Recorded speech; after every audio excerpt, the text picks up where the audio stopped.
നമസ്കാരം, ഞാൻ മൃണാൾ. അങ്ങനെ ഇരിക്കുമ്പോൾ പൊതിച്ചോറ് കഴിക്കണം എന്നൊരു ആഗ്രഹം തോന്നി. അപ്പോൾ പൊതിച്ചോറ് വിൽക്കുന്ന റെസ്റ്റോറൻറ്റുകൾ, ഡെലിവറി ചെയ്യുന്ന റെസ്റ്റോറൻറ്റുകൾ നോക്കിയപ്പോൾ കുറേ ഉണ്ട്.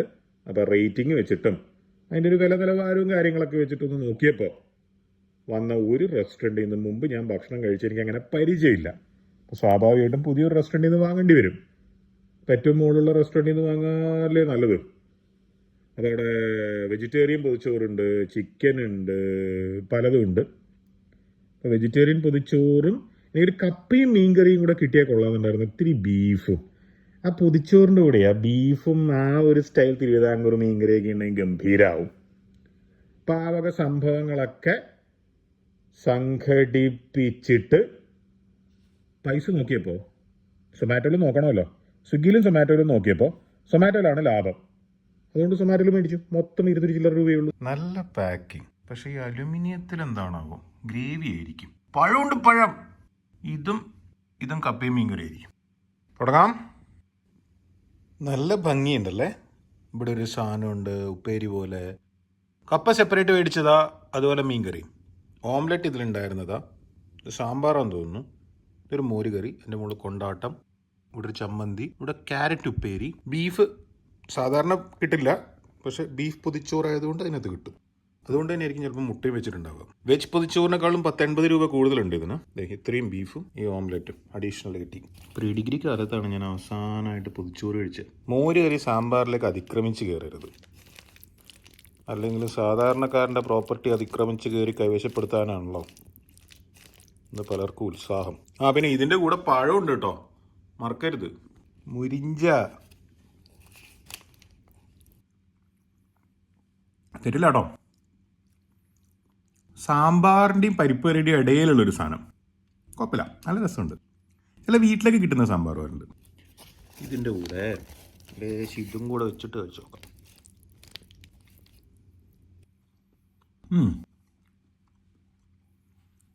പറ്റില്ല, ഉഷാറാ. ബീഫ് വെച്ച് ട്രൈ ചെയ്ത് നോക്കണ്ടേ.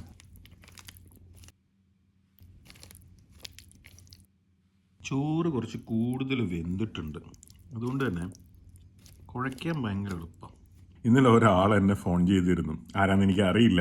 മൂപ്പര് ആദ്യമായിട്ട് വിളിച്ചത്, പക്ഷെ ഭയങ്കര പരിചയത്തോടെ സംസാരിച്ചു. എന്നിട്ട് എന്നോട് പറഞ്ഞു, നല്ല ഷർട്ടൊക്കെ ഇട്ടൂടെ, നന്നായിട്ട് മുടിയൊക്കെ ചീകി വെച്ചിട്ട് ബ്ലോഗ് ചെയ്തൂടെയാണ്.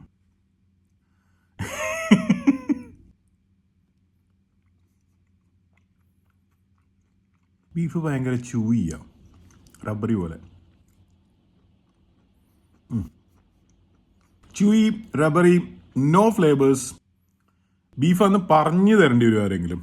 അത് കഴിക്കുമ്പോൾ ബീഫിൻ്റെ ഒരു സത്ത കിട്ടുന്നില്ല. ബോയിൽ ചെയ്ത് വെച്ച് ബീഫ് എടുത്തിട്ട് അതിൻ്റെ വെള്ളം കളഞ്ഞിട്ട് ബോയിൽ ചെയ്ത് വെള്ളം കളഞ്ഞിട്ട് ചെയ്താന്ന് തോന്നുന്നു.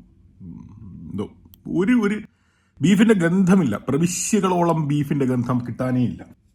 സാധാരണ ബീഫിൻ്റെ ചുറ്റും ഒരു ചൂടും ചൂരൊക്കെ ഉണ്ടാവില്ലേ, ഇതിൻ്റെ ചുറ്റും അതൊന്നുമില്ല. തേങ്ങാക്കൊത്ത് പ്രതീക്ഷിച്ച പോലെ തന്നെ. തേങ്ങാക്കൊത്ത് നല്ലതാണ്, നല്ല ഫ്രഷ് തേങ്ങയാന്ന് തോന്നുന്നു. പക്ഷേ അതിന് ബീഫിൻ്റേതായിട്ടുള്ള ഒരു കോൺട്രിബ്യൂഷനും അതിലേക്ക് കയറിയിട്ടില്ല. ഇതെന്ത് പറ്റിയാവും? കുഴപ്പമില്ല, ബീഫിലേലും കുഴപ്പമില്ല. ഇഷ്ടംപോലെ സാധനം വരണ്ടല്ലോ, നോ പ്രോബ്ലം. നമ്മൾ മാനേജ് ചെയ്യും. I will manage.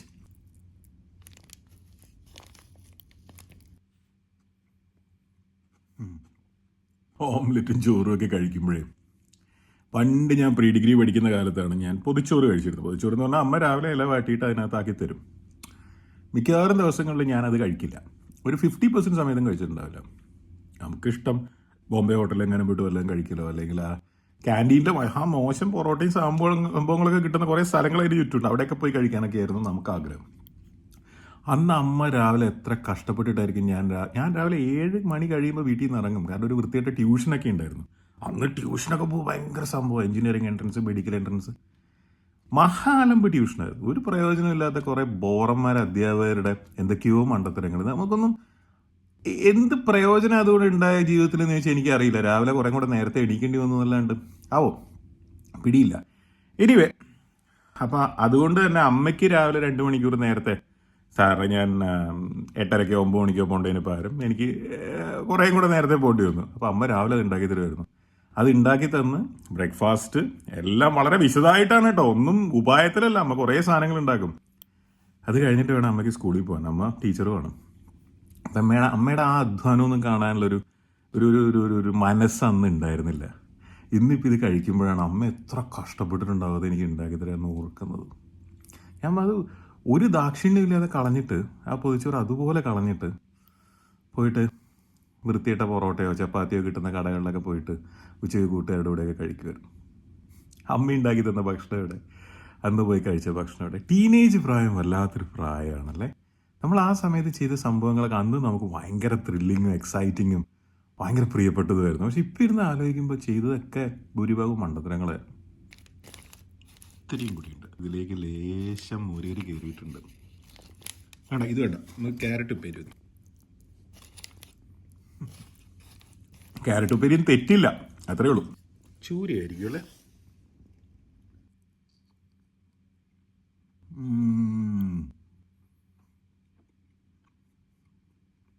സൂപ്പർ.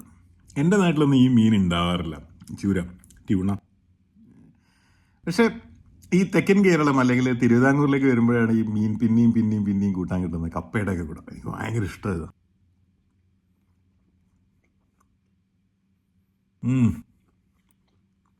ഇതിനൊരു മീറ്റിൻ്റെ ടേസ്റ്റ് ഉണ്ടല്ലോ. കപ്പ ഇതിൻ്റെ ഉള്ളിലേക്ക് പോയിട്ടുണ്ട്. മീൻകറി ഒഴിച്ചപ്പോഴേ ഇത് പുളിയല്ലേ, മാറിയ പുളി.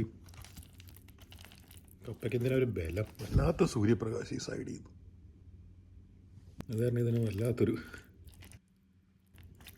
എന്താ ഒരു കളറല്ലേ കപ്പയും മീൻകറി, സഹിക്കുന്നില്ല എനിക്ക്.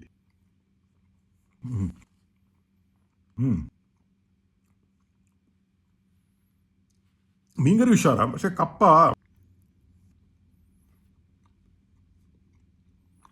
എത്ര പോരാ. കപ്പയ്ക്ക് കപ്പയുടേതായിട്ടുള്ള ഒരു മണ്ണിൻ്റെ ഫീലില്ലേ, ഒരു ഏർത്തിനെസ് എന്നൊക്കെ പറയില്ലേ, അത് മിസ്സിങ്ങാണ്. നമുക്കിനി മോര് കറിയിലേക്ക് പോവാം.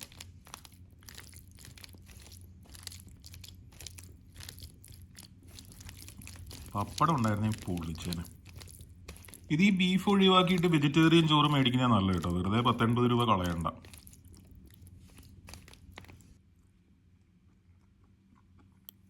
മോര് കറിയും ഭയങ്കര സിമ്പിൾ, ഭയങ്കര രസം, ഭയങ്കര വീട്ടിൽ നിന്ന് ഉണ്ടാക്കി തന്ന പോലെ ഉണ്ട്. പിന്നെ എൻ്റെ വീട്ടിൽ നിന്നല്ല, എൻ്റെ വീട്ടിൽ നിന്ന് ഇങ്ങനെ അല്ല ഉണ്ടാക്കുക. ഈ ഒരു പ്രദേശത്തെ ടേസ്റ്റും കാര്യങ്ങളല്ല എൻ്റെ നാട്ടിൽ. പക്ഷേ ഈ ഒരു പ്രദേശത്ത് ഏതൊരു സുഹൃത്തിൻ്റെ വീട്ടിൽ നിന്ന് കൊടുത്തയച്ച പോലെ ഉണ്ട് ഇത് കഴിക്കുമ്പോൾ. ഇതിലേക്ക് ലേശം ചമ്മന്തിപ്പൊടി,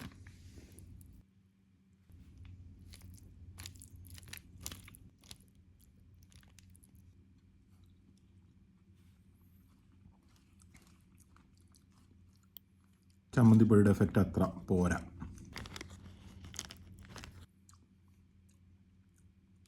എനിക്ക് തോന്നുന്നത് അത് നമ്മുടെ ഉണക്കിയ മീനിൻ്റെ ചമ്മന്തിപ്പൊടിയാണെന്നാണ്, തേങ്ങയൊക്കെ കൂട്ടിയിട്ടുള്ളത്. പക്ഷേ അത്ര പോരാ.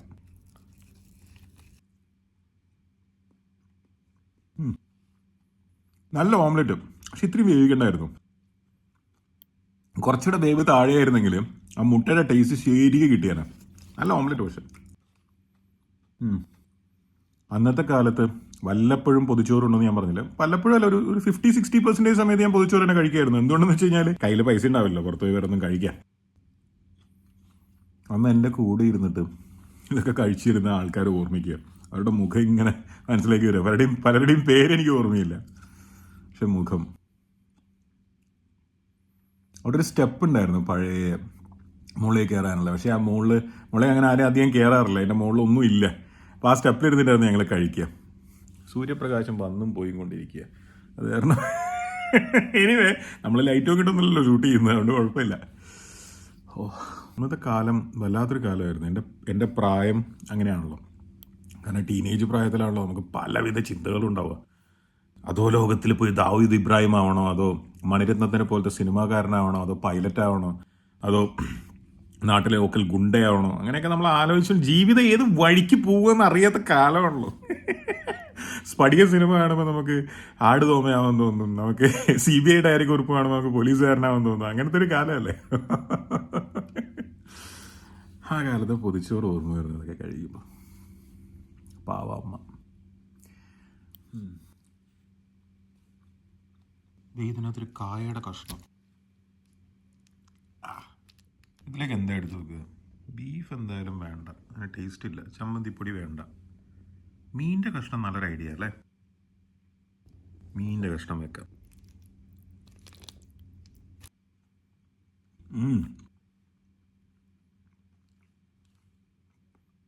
വിത്ത് കപ്പ നമുക്ക് കുറച്ച് ചോറ് കഴിക്കണ്ടേ?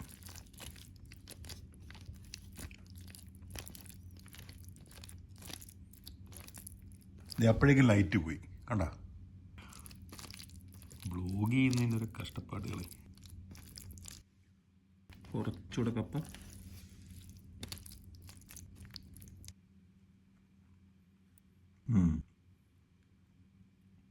ഈ ബീഫ് പൊതിച്ചോറ് മേടിക്കുന്നതിനേക്കാളും ഞാൻ പറഞ്ഞല്ലോ ഒരു 10-50 രൂപയോളം ലാഭിച്ചിട്ട് വെജിറ്റേറിയൻ പൊതിച്ചോറ് മേടിച്ചിട്ട് കപ്പയും മീൻകറിയും മേടിക്കുന്നതായിരിക്കും സൂപ്പർ. നമുക്ക് ആർക്കും നോൺ വെജിറ്റേറിയനുമായി സൂപ്പർ ടേസ്റ്റുമായി ഗംഭീരം. കപ്പയും ചോറും മീനൊക്കെ കൂട്ടി കുഴക്കുന്നതിൻ്റെ ആ ഒരു സംഭവം ബീഫിൽ ഓഫ് കോഴ്സ് കിട്ടും. പക്ഷെ ബീഫ് മര്യാദ ഉണ്ടാക്കണമല്ലോ. വിത്ത് മീൻ, ചെറിയ ഗ്രേവി.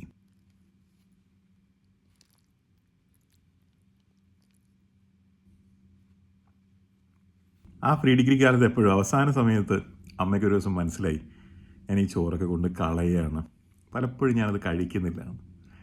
അന്ന് എൻ്റെ അമ്മയ്ക്കുണ്ടായ ഒരു വിഷമമുണ്ട്. ഞാനത് അങ്ങനെ ചെയ്യുന്ന അമ്മ സ്വപ്നത്തിൽ വിചാരിച്ചിട്ടുണ്ടായിരുന്നില്ല. ഓരോ ദിവസവും രാവിലെ സ്നേഹത്തോടെ എത്ര വിഷമമുണ്ടെങ്കിലും ഇത്രയും കഷ്ടപ്പെട്ട് സ്നേഹത്തോടെ ചെയ്തു തന്ന സംഭവം ഒരു ദിവസം പോലും അമ്മ ചെയ്യാതിരുന്നിട്ടില്ല. മോനെ എനിക്ക് അസുഖമാണെന്നോ അല്ലെങ്കിൽ എനിക്ക് സുഖമില്ല, എനിക്ക് നേരത്തെ സ്കൂളിൽ പോകണം, അങ്ങനെ ഒരു എക്സ്ക്യൂസ് ഒരിക്കലും അമ്മ പറഞ്ഞിട്ടില്ല. എന്ത് പ്രശ്നം ഉണ്ടെങ്കിലും എൻ്റെ ആ പൊതിച്ചോറും രാവിലത്തെ ബ്രേക്ക്ഫാസ്റ്റും എല്ലാം അമ്മ പെർഫെക്റ്റായിട്ട് ചെയ്തു തരുമായിരുന്നു. ഞാൻ പൊതിച്ചോറ് കൊണ്ടുപോയി തുറക്കുന്ന ദിവസങ്ങളിൽ ചുറ്റും ഞാൻ പറഞ്ഞല്ലോ നേരത്തെ കൂട്ടുകാരെന്ന്, അവർക്ക് ഭയങ്കര ഇഷ്ടമായിരുന്നു അതിനകത്ത് എന്തെങ്കിലും എടുത്ത് കഴിക്കാൻ.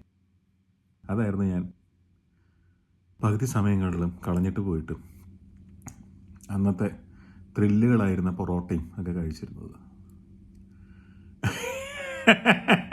സത്യത്തിൽ ഇന്നിപ്പോൾ ജീവിതം എന്നോട് അതിന് പകരം വീട്ടാണ്. അമ്മ ഉണ്ടാക്കുന്ന ഭക്ഷണം കഴിക്കാൻ, അല്ലെങ്കിൽ സ്വന്തം ഭാര്യ ഉണ്ടാക്കി തരുന്ന ഭക്ഷണം കഴിക്കാൻ, അല്ലെങ്കിൽ പെങ്ങൾ ഉണ്ടാക്കി തരുന്ന ഭക്ഷണം കഴിക്കാൻ, അല്ലെങ്കിൽ കൂട്ടുകാരുണ്ടാക്കി തരുന്നത്, ആരുണ്ടാക്കി, എൻ്റെ അളിയൻ അത്യാവശ്യം ഗ്രില്ലിൻ്റെയൊക്കെ ആളാണ്, അവനുണ്ടാക്കുന്ന ഭക്ഷണം കഴിക്കും. ഒന്നും എനിക്ക് ഇപ്പോൾ ഇന്നത്തെ ജീവിതത്തിൽ പറ്റുന്നില്ല. കാരണം നമ്മളിങ്ങനെ കറങ്ങി നടക്കല്ലേ. അന്ന് ചെയ്ത കാര്യങ്ങൾക്കുള്ള പേ ബാക്ക് ആയിരിക്കും എന്നല്ലേ, കർമ്മ എന്ന് പറയുന്ന സംഭവമായിരിക്കും. എന്തായാലും സന്തോഷമായി ഈ പൊതിച്ചോറ് കഴിച്ചിട്ട്. 100 ചില്ലറ രൂപയുണ്ട്, 110 120 രൂപയുണ്ട് ആ വെജിറ്റേറിയൻ പൊതിച്ചോറ് മേടിച്ചിരുന്നെങ്കിൽ ചിലപ്പം ഞാൻ ഇതിലും സന്തോഷമായിരുന്നു. കാരണം ഈ ബീഫിൻ്റെ ഡിസപ്പോയിൻമെൻറ്റ് ഒഴിവായി കിട്ടുമല്ലോ. പക്ഷെ ഡിസപ്പോയിൻമെൻറ്റുകളില്ലാതെ എന്ത് ജീവിതമല്ലേ. ചിലപ്പോൾ ഞാൻ അന്നത് കളഞ്ഞതുകൊണ്ടും ഒക്കെ ആയിരിക്കും ഇന്ന് എനിക്ക് അമ്മയുടെ ഭക്ഷണത്തിൻ്റെ വില എന്താണെന്ന് കൂടുതൽ മനസ്സിലാവുന്നത്.